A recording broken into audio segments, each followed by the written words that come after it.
ka-farmers. Bali kanina hindi ko na pinakita yung video. Nandun kami sa nakasakay po yung kubo ko sa elf. Ngayon dahil hindi kaya dito sa bangin. Itong bangin na to. Kaya ngayon nilipat namin dito sa Rosco. Tingnan nyo yung forma mga ka-farmers. Magandang! Hindi na matimbang eh. Oh na, ay pala kuya. Palapasin muna yung sakyan. May sasakyan oh. Palapasin muna sila. Ayan. Farmers. Bigyan muna ako. Pagod na talaga ka-farmers. Puro pahon to ng hirapan daan. Yung itsura namin. Farmers. Hirap. Hinihinga na. Farmers, yung aking palang dinala dito sa bundok na nakaraan na skeleton na ito may kisa nila sa harap. Yan, dahil may connection na sagad po sa barbo dito. Talagang binabago kaya medyo madalis mga farmers. Kaya palang trip to daping eh. Mga ka-farmers, update ko lang, bali pang 4 days na namin ngayon.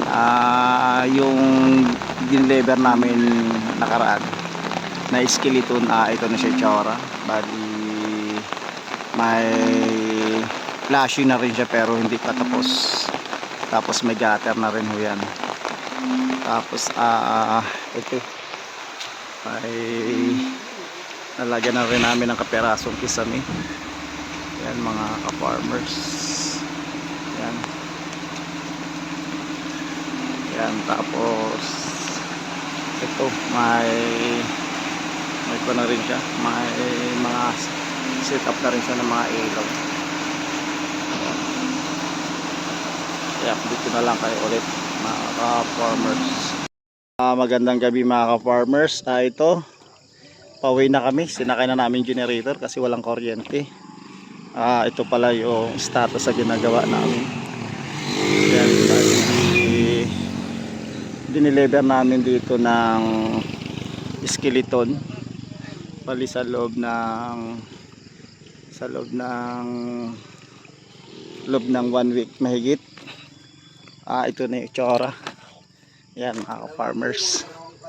Yan, nandito na ho yung may-ari kasi nagko-construction din sila dito ng bakod.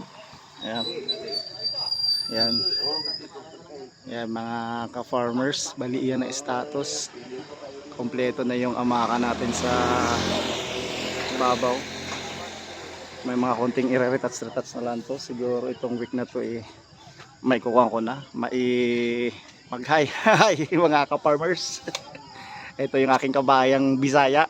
Kaya shoutout sa mga kabisayaan dyan. Ayan, tapos nilagyan namin ng kaperasong mix na PVC panel. Yan.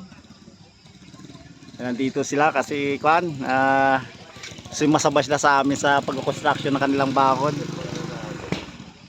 Hanggang dyan na lang mga ka-farmers.